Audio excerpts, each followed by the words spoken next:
Assalamualaikum warahmatullahi wabarakatuh. Selamat pagi. Ketemu lagi dengan Bincang Redaksi bersama saya Ira Nihrawati, dan telah hadir narasumber kita di sini, Kepala Badan Penanggulangan Bencana Kota Bogor. Selamat pagi, Bu. Pagi, Pak Teo. Sehat, Pak? Sehat, Ibu. Selamat Natal, Pak Teo. Terima kasih, Bu. Nggak ke ini, Pak? Nggak keluar kota nih? Sementara ini edarannya semua ASN stay Tidak di tempat. boleh. Nggak boleh. Tidak boleh keluar kota ya. Jadi kita merayakan Natal pun bersama keluarga kota, di dalam Bogor kota saja, ya. di Bogor ya. Oke, baik, kita akan bincang-bincang dengan Pak Teo tentang pekerjaan yang dilakukan Pak Teo di BPBD Kota Bogor ya. Nah, sekarang kan sudah masuk musim penghujan nih, Pak. Iya. Apa persiapan yang dilakukan BPBD? Ya, jadi memang seluruh Indonesia ya hampir sama, bahwa di awal tahun dan akhir tahun itu kita di posisi musim penghujan yang intensitasnya lebih tinggi biasanya. Ditambah lagi tahun ini memang adanya itu yang geohidrometeorologi. Yeah. Sehingga dari provinsi ataupun dari BNPB juga, kita termasuk Kota Bogor mulai dari awal November kemarin udah menetapkan SK Wali Kota terkait dengan siaga darurat cuaca geohidrometeorologi. Hidrometeorologi ya, Pak? Ya, hidrometeorologi. Jadi banyaknya kejadian yang berhubungan dengan curah hujan yang tinggi. Kesiapan kita bersama-sama dengan TNI Polri, juga aparat tur semua, termasuk teman-teman dari relawan, dari Tagana, dari PMI, juga dari unsur pramuka, bersama-sama waktu itu kita mulai di akhir bulan Oktober melakukan simulasi. Pertamanya melakukan itu dulu, rapat koordinasi. Setelah itu dilanjutkan dengan pengenalan peralatan dan lakukan simulasi penanganan bencana di Kota Bogor selama 3 hari. Saat ini ada berapa relawan di BPBD, Pak? Kalau relawan BPBD sendiri yang menjadi unsur relawan melekat di BPBD itu ada sekitar 60-an orang. 60 orang. Nah, itu yang melekat di kita. Kalau teman-teman lain di luar kita yang artinya relawan secara mandiri, lebih banyak lagi. Oh, yang 60 itu relawan yang memang melekat di BPBD. Tapi ketika ada kondisi darurat, ada relawan mandiri yang juga bisa berkoordinasi langsung dengan BPBD. Ya, misalnya kita punya teman-teman binaan yang ada namanya forum penanganan bencana yang ada di Kelurahan Tangguh Bencana.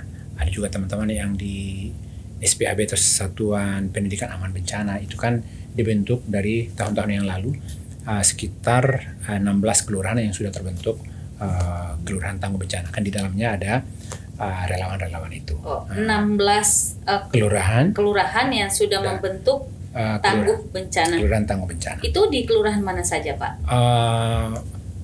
Nanti inilah ya datanya, soalnya saya tadi ininya, jadi ada 16 dari 68 kelurahan. Dari 68 kelurahan di Kota Bogor. Ya. Juga ada juga yang namanya Forum Pengurangan Risiko Bencana atau Forum Pengurangan Risiko Bencana. Ya, itu juga teman-teman dari berbagai unsur. Ada juga di dalam, ada dari teman-teman Polmas, ada dari Tagana, ada dari teman-teman yang memang aktivitasnya senang mereka di kegiatan-kegiatan sosial.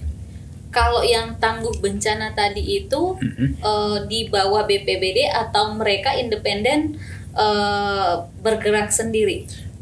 Kalau teman-teman yang terbentuk Kelurahan Tangguh Bencana itu memang kita bentuk untuk menjadi perpanjangan tangan kita di wilayah masing-masing.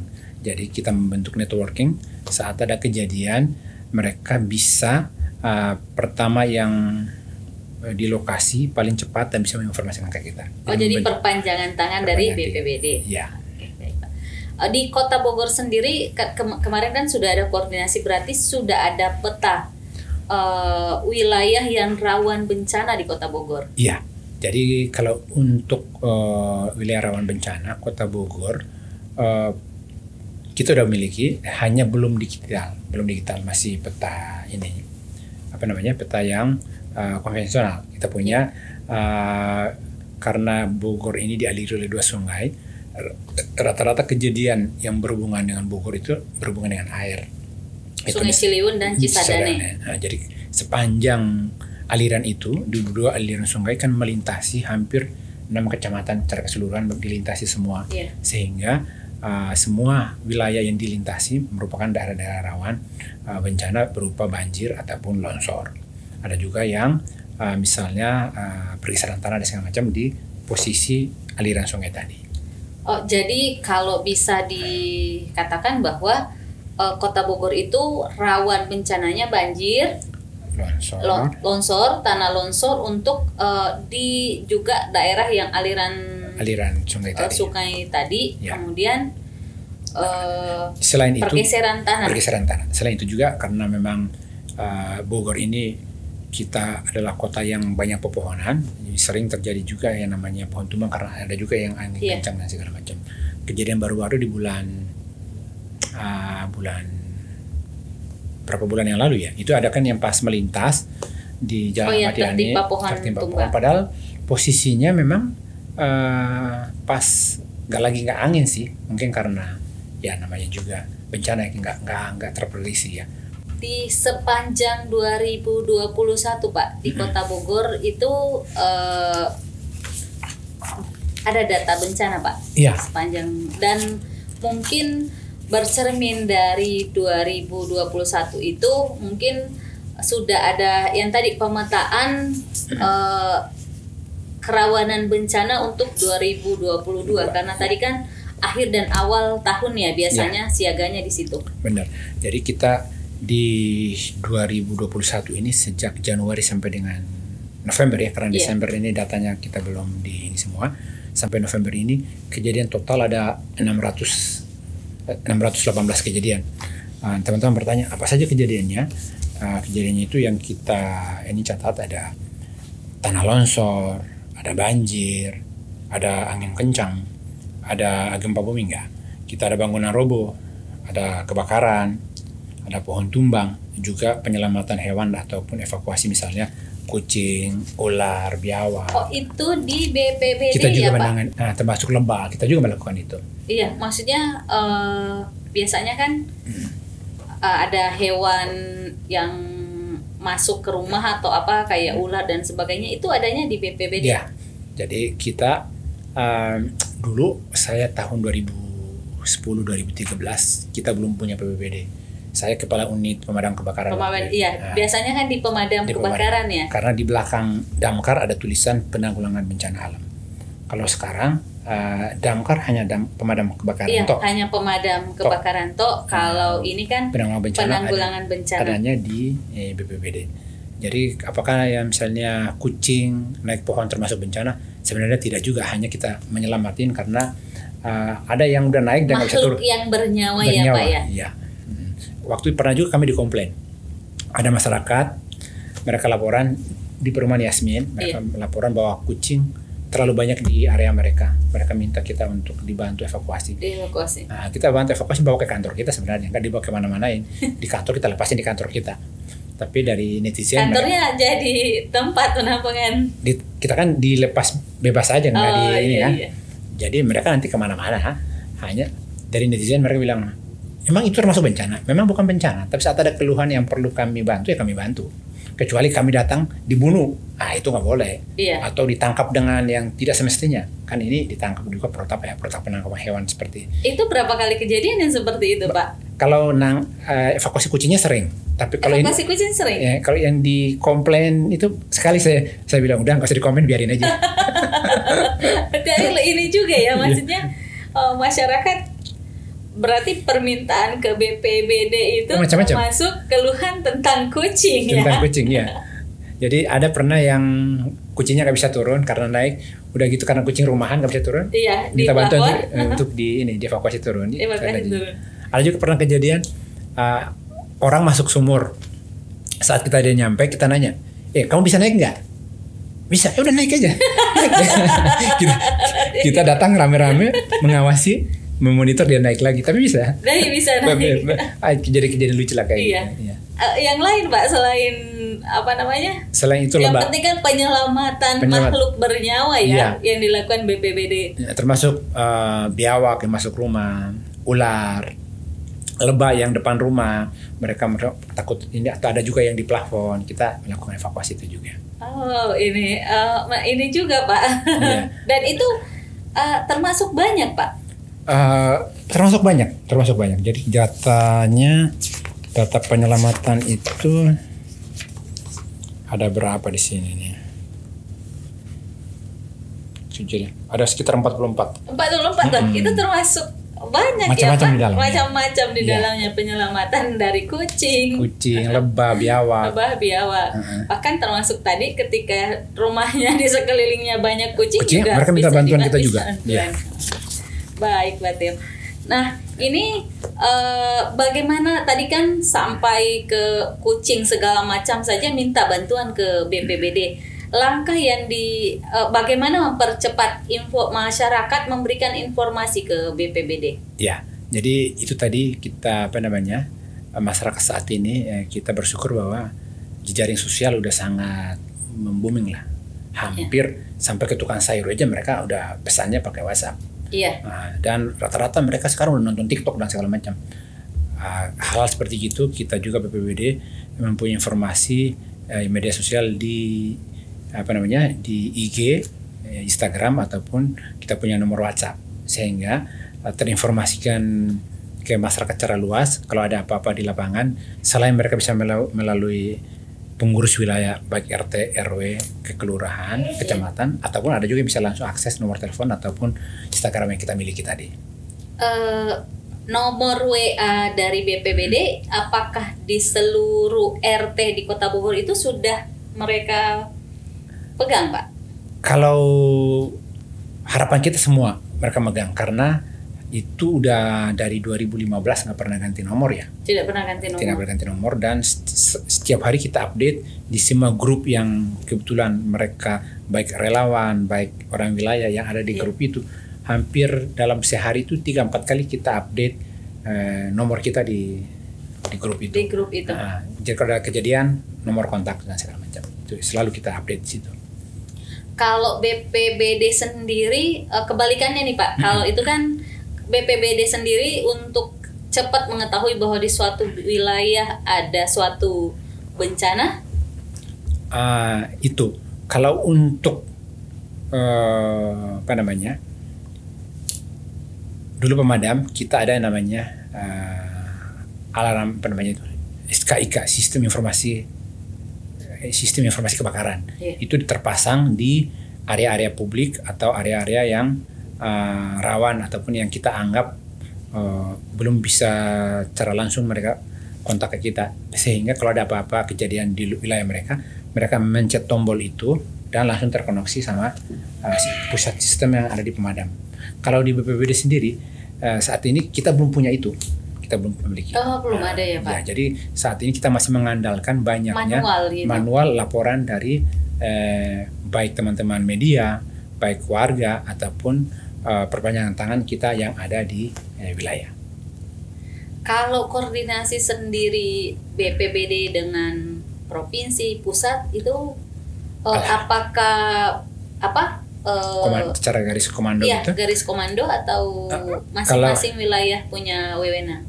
Jadi sebenarnya cara aturan ada yang namanya kewenangan pusat, kewenangan provinsi ataupun kewenangan di kota. Eskalasi kejadiannya. Jadi kalau eskalasi kejadiannya yang kecil, sedang bisa sampai cukup ditangani di kota. Saat kota tidak punya kemampuan atau perlu bantuan, bisa menyampaikan informasi untuk bantuan dari pusat ataupun dari provinsi. Tapi kalau kejadiannya di batas kota misalnya antar kota dan kabupaten, itu cara menjadi kewenangan provinsi. Itu pun gimana kita di lapangan untuk berkoordinasi, dan selama ini sudah berjalan. Kita punya seksi kedaruratan selalu connect sama seksi daruratnya di BNPB maupun di provinsi. Dan saat ini pun kemarin terkait dengan kita penetapan status siaga darurat untuk yang hidrometeorologi itu, kita berkoordinasi dari teman-teman provinsi, mereka memberi bantuan berupa Natura, macam-macam tadi. Saya bersyukur dengan bantuan dari mereka karena kami di Kota Bogor sendiri BPBD nggak punya anggaran untuk melakukan pengadaan seperti itu. Kalau Natura banyaknya di teman-teman dinas sosial. Alhamdulillah kita dapat bantuan dari provinsi baru saya ambil minggu kemarin. Iya. Itu kita ada makanan siap saji, ada lauk pauk, ada tambahan gizi, ada perlengkapan bayi, ada perlengkapan keluarga, ada perlengkapan untuk kebersihan kalau ada misalnya banjir. Terus ada masker juga, kantong jenazah, matras, selimut. Juga kemarin bantuan yang dari teman-teman yang lain misalnya ada dispenser, velvet segala macam juga kita masih punya di ini untuk ketika ada bencana secara darurat. Secara darurat. Ya. Jadi sudah siap ya, baik siap.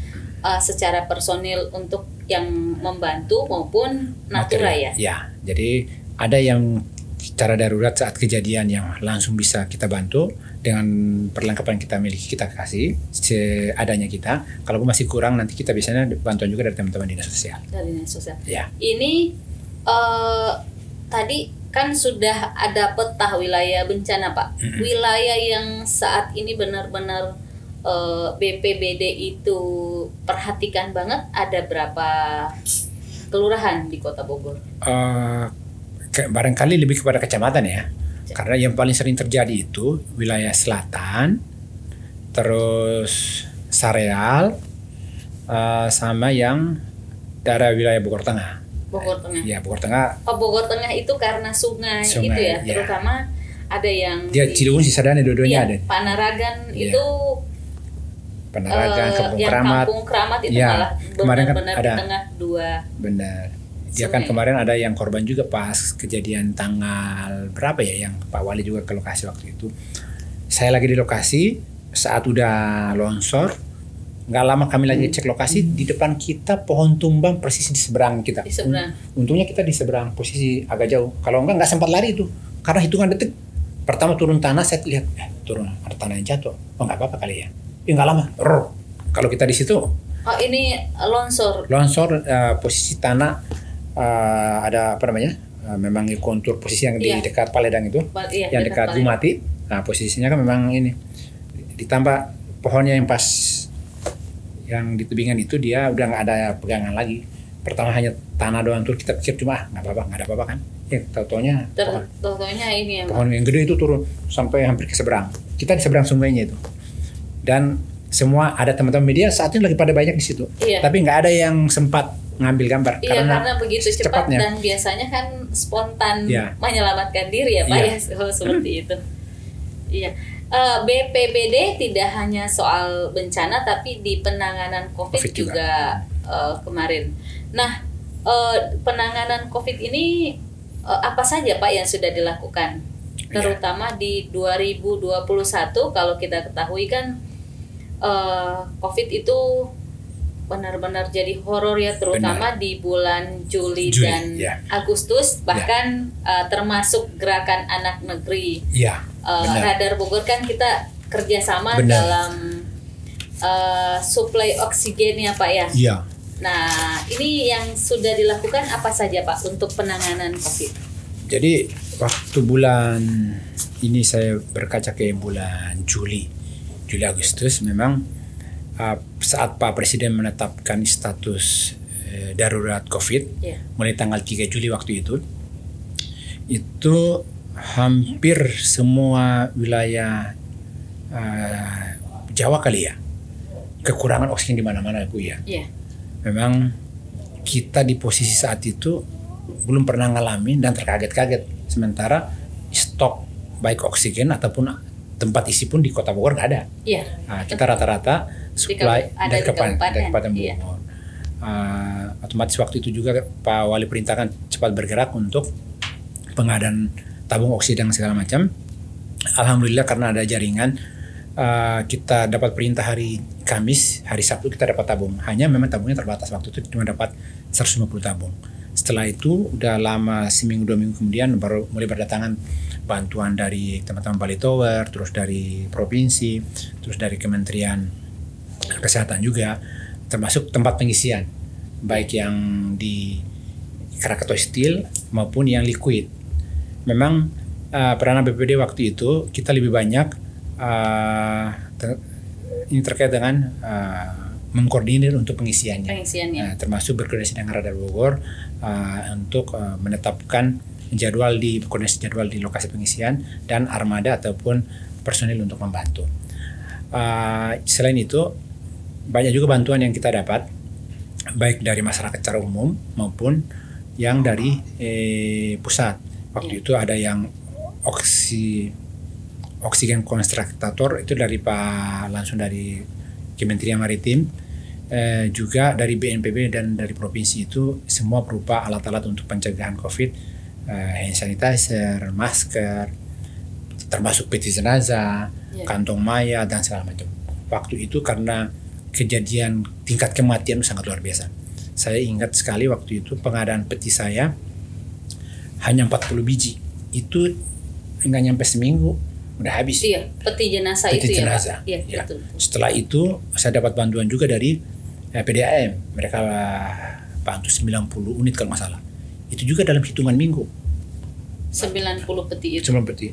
Jadi, wah, saya lapor ke Pak Wali, ke Pak Wakil, wah kalau kondisi begini kita harus beli lagi. Untungnya Pak Wakil ada relasi yang yayasan di Jakarta, saya dapat bantuan lagi 240 unit peti mati. Pas sudah datang 240 itu, kepakai hanya 40. Bersyukurlah, bukan bersyukur bahwa hanya kepakai 40, 200 sekarang masih sisa di kantor. Oh, peti jenazah itu sekarang masih sisa di kantor. Saya tawarin ke rumah sakit. Dulu mereka minta. Sekarang saya tawarin, Pak udah nggak ada yang meninggal. Alhamdulillah. Iya, cuma jadi numpuk di saya banyak banget. Iya. Nah, ini kan Omikron kan kembali. Nah, persiapan yang dilakukan BPBD apa, Pak? Ya, kalau untuk Omikron saat ini memang hampir sama dengan COVID yang Delta kemarin juga hampir sama. Tentu kita lebih banyak persiapan untuk di posisi pencegahan. Misalnya protokol kesehatan. Juga sampai saat ini kita udah membagikan model hand sanitizer, hand soap, ataupun disinfektan ke sekolah-sekolah, ke masjid, ke gereja, ke tempat-tempat publik, dalam maksudnya agar mereka mempunyai kelengkapan itu untuk menghadapi dan mencegah banyaknya kunjungan dari masyarakat dari luar. Iya, ini sekolah-sekolah juga kan sudah mulai masuk, bahkan mungkin Januari sudah masuk semua kali ya, Pak, karena kan vaksin juga sudah usia 6 tahun. 6 sampai 11 6 sampai 11 juga sudah berjalan. Ya. BPBD ada peran ke situ nggak, Pak, untuk langkah antisipasi? Kalau kami lebih banyaknya tadi kita banyaknya itu mendistribusikan bantuan-bantuan peralatan yang kita dapat dari provinsi maupun dari BNPB yang terkait dengan pencegahan yang tadi saya sebutin, mulai dari masker, hand soap, hand sanitizer, tempat cuci tangan, termasuk juga termogan dan segala macam. Itu kita distribusi ke semua, baik itu sekolah, tempat ibadah maupun kantor-kantor juga kita distribusi. Maksudnya untuk kesiapan peralatan mereka untuk mencegah. Walaupun saat ini udah landai banget, per kemarin ya, laporan per kemarin itu posisi yang masih terkonfirmasi sakit tinggal 5 di Kota Bogor. Di Kota Bogor. Tinggal 5, alhamdulillah. Mudah-mudahan tidak meningkat ya, Pak ya. Lagi, ya. Apalagi vaksin di Kota Bogor juga sudah sangat baik. Sangat baik ya. Di atas 90% ya, Pak. Saya yang berpikir khawatir kan teman-teman kabupaten. Kota Bogor itu 90%, anggaplah 100% aja. Kita penduduknya cuma 1 juta. Iya, kabupaten itu mereka bisa 6 atau 7 juta. 6 juta. Iya. Berarti kan 100-nya kita, berapa persennya mereka kan? Iya, gitu. Betul. Ya, jadi ya agak khawatirnya karena memang daerah sekeliling kita yang perlu dibantu juga untuk akselerasi peningkatan di sisi vaksinasi. Di sisi vaksinasi. Pak Theo mau menyampaikan ke pemirsa Radar Bogor nomor kontak WA tadi, Pak? Boleh. Jadi untuk pemirsa Radar Bogor sekalian dimanapun teman-teman berada, terutama untuk yang Kota Bogor karena keterbatasan kewenangan BPBD Kota Bogor, apabila ada informasi juga yang kita biasa laporan, contoh hari ini ada laporan dari masyarakat Bekasi minta evakuasi Sarantawon. Mereka pikirnya, wah, ibu di mana? Kami Bekasi. Oh, nanti kita sambung ke Bekasi. Ke BPBD Bekasi. Ya. Jadi untuk Kota Bogor yang nomor WhatsApp yang aktif di kami di 0888 0911 2569. Itu nanti ada tim piket yang nerima setiap 24 jam. Ini 24 jam. 24 jam. Bergantian orangnya yang pegang. Online ya. Online 24 jam ya. Online. Ya. Jadi kapanpun masyarakat ingin meminta bantuan dari BPBD, ya. sepanjang itu berkaitan dengan nyawa, berkaitan dengan makhluk hidup, ya. BPBD bisa membantu ya Pak ya. Jadi selain penyelamatan makhluk hidup, bisa juga terkait misalnya ada bencana atau apapun kejadian di sekitar Anda yang bisa diinformasikan ke kami, nanti kita akan cek ke lokasi yang bisa kita bantu apapun itu. Apapun itu ya Pak ya. Selain itu ada yang Pak Theo ingin sampaikan lagi? Ya. Jadi ada satu himbauan yang saya mau menyampaikan ke masyarakat Kota Bogor pada khususnya, bahwa untuk penanganan bencana dimanapun kita, unsur yang paling penting adalah semuanya harus dimulai dari komunitas paling kecil, yaitu keluarga barangkali.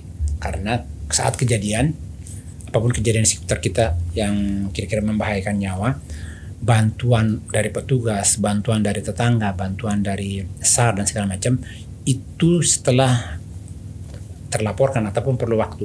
Tapi yang respon langsung menghadapi, siap kita menghadapi, siap untuk selamat, adalah mulai dari diri kita sendiri dan keluarga. Dan keluarga ya. Kalau program Pak, program 2022 ada yang? Ya, jadi untuk 2022 harapan kami yang bisa kami lakukan adalah menambah kelurahan tangguh bencana yang tadi baru 16. Kita akan melakukan diklat lagi bersama teman-teman wilayah yang di kelurahan-kelurahan yang belum. Harapan kita sih minimal 10 lah. 10 penambahan tangguh bencana itu tangguh bencana itu. Selain itu juga di sekolah-sekolah, mudah-mudahan tahun depan kalau udah udah tatap muka seperti biasa lagi, kita juga pengen penguatan juga di area pendidikan. Sehingga kalaupun ada kejadian di seputaran mereka menjadi pionir, karena selama ini juga teman-teman adik-adik sekolah ini yang pramuka, mereka aktif juga di bidang-bidang seperti itu. Jadi mereka bisa siap membantu diri sendiri, membantu keluarga maupun tetangga. Selain itu Pak, selain itu mungkin nanti kami ini juga perkuat untuk kolaborasi dengan teman-teman yang relawan-relawan yang bukan relawan mandiri ya. Kayak kemarin saya dapat kunjungan dari di Kota Bogor itu sangat banyak Pak, relawan mandiri dan responsif di Bogor itu. Jadi saat kejadian masih bersyukur alhamdulillah bahwa Kota Bogor kita baru ada yang namanya penetapan posko untuk yang penanganan poskomando penanganan darurat itu waktu yang kejadian Pemoyanan dan kejadian yang di kebakaran di dekat BTM. Yang gudang baru 2 kali itu. Saya tidak berharap ke depan. Walaupun cara COVID kemarin bulan Juli itu kita juga poskomando itu. Jadi kalaupun ada kejadian seperti gitu, terkait personil kami tidak khawatir karena relawan sangat banyak. Pengalaman di mana-mana saat kejadian relawan personil sangat banyak. Yang perlu kita perkuat adalah tinggal membentuk klaster-klaster. Relawan-relawan akan datang segitu banyaknya, kita bentuk klasternya. Klaster SAR, klaster pengungsi, klaster medis ya medis, seperti itu perlu kita perkuat, disiapin dari saat-saat pencegahan ini, sehingga saat kejadian mereka datang, mereka udah tahu posisi mereka di mana. Nah, itu perlu mungkin barangkali di 2022 yang perlu kita realisasikan juga. Berarti bagaimana menguatkan koordinasi, menjalin kemitraan dengan komunitas-komunitas terutama yang relawan ini ya Pak ya. Juga termasuk instansi-instansi, baik itu instansi pemerintah maupun instansi yang paling kuat dan selama ini sangat punya pasukan banyak ya teman-teman dari TNI dan Polri juga. Oke. Baik pemirsa, itu tadi bincang dengan Pak Theo, Kepala BPBD Kota Bogor, yang kita kenal juga Pak Theo ini sangat responsif. Terbukti kemarin ketika COVID di Kota Bogor sedang benar-benar horor itu, biasanya kan ada pejabat yang birokrasi ya Pak ya. Nah, Kental banget birokrasi. dengan Pak Theo ini kapanpun Cukup jam WA jadi. berapa, iya. Cukup WA jadi kita, Bu. Cukup WA juga langsung respon, dan tadi sudah dijelaskan juga bahwa masyarakat tidak perlu ragu karena apapun itu bisa dibantu oleh BPBD ya Pak ya. Iya. Nah tadi nomor teleponnya juga sudah, nomor WA juga sudah dicantumkan.